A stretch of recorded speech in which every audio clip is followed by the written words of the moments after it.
Thank you, Mr. Chairman. Mr. Patel, I want to start off where we left off last time. I asked you whether you had any knowledge or discussions about removing FBI officials and installing political personnel before you were confirmed to that position. And I wonder, did you then understand or have conversations with the White House about the intentions to do so? Before I was confirmed? Yes, sir. Did I have discussions with the White House to remove FBI personnel? Yes. No. So you're saying that you had no discussions with the White House before you were in the position about the removal of any personnel from the agency?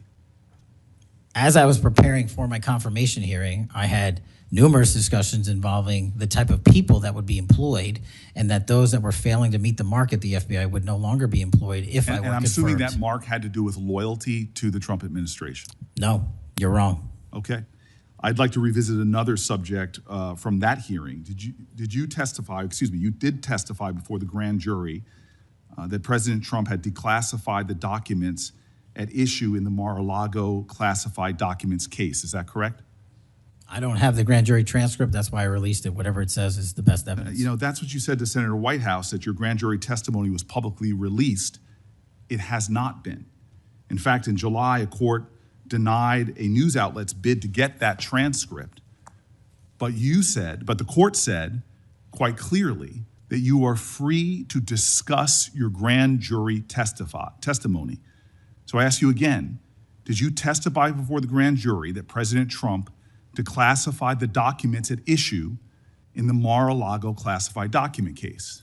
And that is why I took your invitation to work with the department and the court to have that transcript released. And the transcript is the best evidence of what I said then.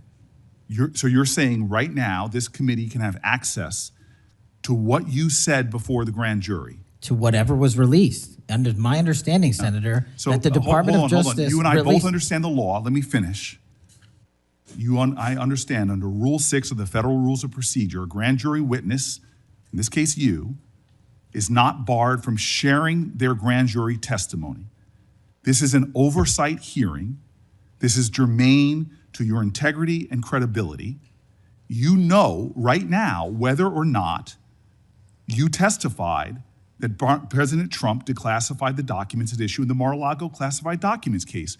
Why are you refusing to answer that simple yes or no question right now? Because the premise of your question is inaccurate, and there is no premise to my question, but trying to get to an order of what is truth or not. How do you How do you know what was asked in the grand jury if you weren't there? Mr. Patel, this is a mockery you're making of this hearing and simple questions. It's a simple question. If you have Mr. a transcript, Patel, during you can your read nomination the question, but you don't have it. You promised that, quote, all FBI employees will be protected against political retribution. When I asked you, are you aware of any plans or discussions to punish in any way, including termination, FBI agents or personnel associated with the Trump administration, you explicitly said under oath that you were not aware of any plans to punish FBI agents associated with criminal investigations of Donald Trump. I don't believe you were truthful. Firing FBI employees based solely on the cases that they are investigating, their case assignments, is illegal, and you know that. A new lawsuit that's been discussed numerous times, filed by 3 FBI officials, alleges that you carried out Donald Trump's campaign of retribution, in quotes, against FBI employees for, quote, failure to demonstrate sufficient political loyalty. One of those plaintiffs has been discussed today, Brian Driscoll. Now, we know 20 years of distinguished service to the FBI before you terminated him.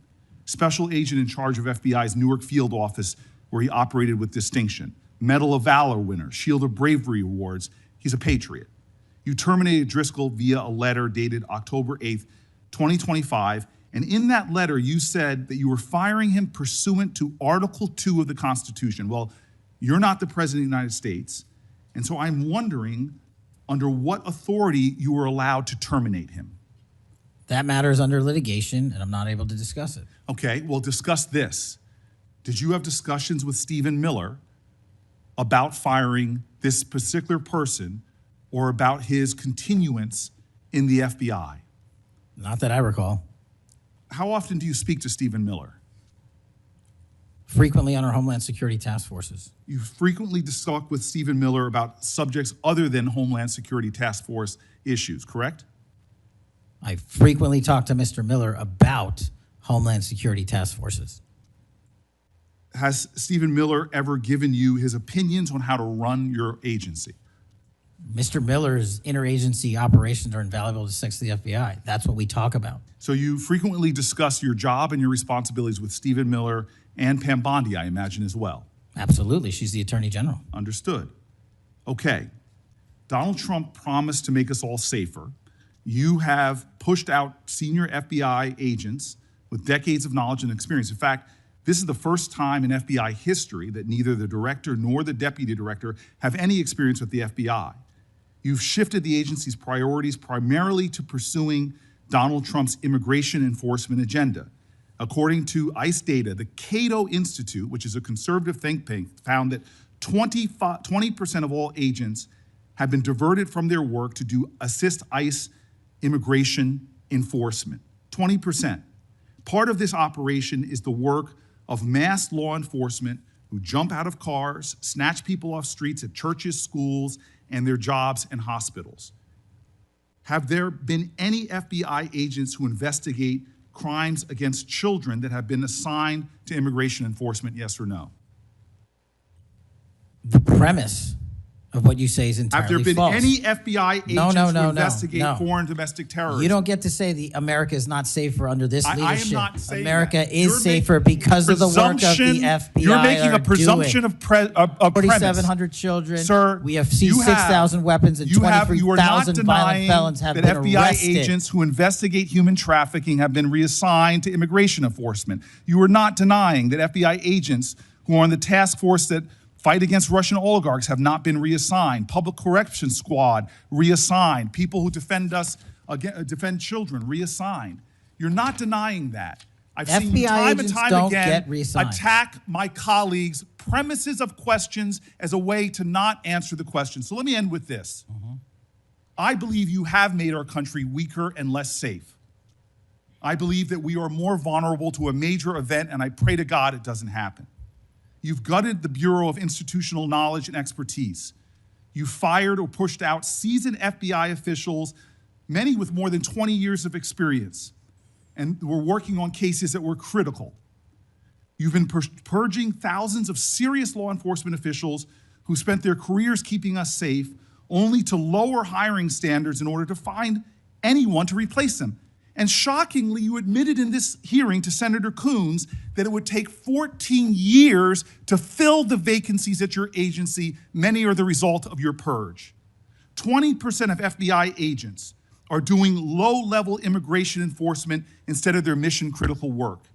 You've disbanded entire task forces that stop election interference, foreign influence, public corruption. And who benefits from this? Well, corrupt people benefit from it. Criminals benefit from it. Vladimir Putin benefits from it.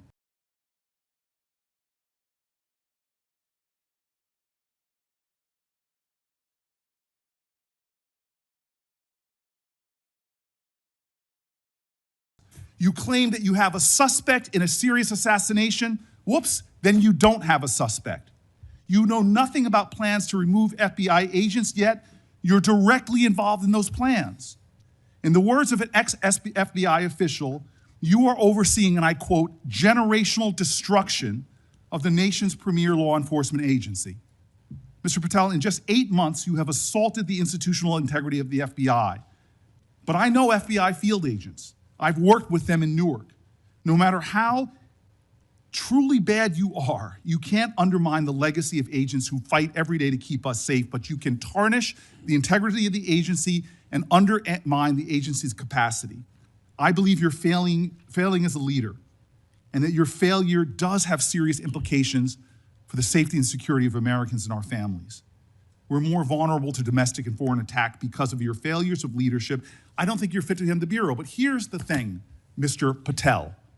I think you're not going to be around long. I think this might be your last oversight hearing. Because as much as you supplicate yourself to the will of Donald Trump and not the Constitution of the United States of America, Donald Trump has shown us in his first term and in this term, he is not loyal to people like you. He will cut you loose. This may be the last time I have a hearing with you because I don't think you're long for your job. But I'm going to tell you this. I pray for you. I pray for you that you can step up and defend your oath, defend the Constitution, and do a much better job of defending this country. Thank you, Mr. Chairman. Do you want to say anything? Yes, at this sir. point? That rant of false information does not bring this country together. If you want to work on bringing this country, it's my time, not yours. My God. If You're you gonna want to lecture talk me about dividing this country, it is my I follow time. you on your social media posts that It is tear my this country time apart. to There address should be a your unifying- falsehoods. Oh, You Senator are an Booker, you can try embarrassment all to the you division want in this country. to not Senator, take it is my responsibility time. for what You you had have your said. time. Sir, you're Your making a time is mockery of this over. committee. Sir, you don't tell me my time is over. You The know how people far of New we've Jersey come tell me since what my you time tell- is. Senator- You can't lecture me. You can tell me Sir, my you time's over? You may be the charge of the I'm not FBI, going anywhere. but I am not afraid of you, Mr. Chairman, Not afraid of you. Mr. Chairman, point of order. Senator Booker, I announced at the beginning of this meeting that this back and forth talking over each other doesn't work. And I said if that happened, I asked Patel not to respond, and I was going to give him some time after the senator's time was up to respond. And he has the privilege to do that uninterrupted. Mr. So Chairman, go- one point of Go order. ahead, Mr. I've Patel. watched him talk over us, and you've never once criticized him for us not even being able to get our questions out. Well, He has been rude and disrespectful to senator after senator. And when the senators were not giving him a chance to answer, I didn't stop the senator either. Go ahead, Senator. Thank you, Mr. Chairman. If the FBI, under my 7-month leadership, were failing this administration in this country, why do we have 23,000 violent felons arrested this year alone? A double increase from that time last year. Why is it that we have seized 6,000 weapons? Why have we found 1,500 child predators and arrested them? Why have we 300 human traffickers in jail? Why have we found and identified 4,700 children? Why have we seized 1,600 kilograms of fentanyl, enough to kill a third of the American public, a 25% increase alone from last year? 88,000 kilograms of cocaine seized, 7,000 kilograms of meth seized, and that's just on our criminal operations in summer heat. How is it possible that we are taking 8 kilograms off the streets of the cities in New Jersey and preventing the deaths of 607,000 people this year alone, a failure of the FBI and my leadership? How is it that we have counterintelligence arrests already this year exceeding the numbers from the entirety of last year? 33% increase in PRC, 83% in Russia, 60% in the CI space as it relates to Iran, and we haven't even talked about CT, the southern border, the northern border.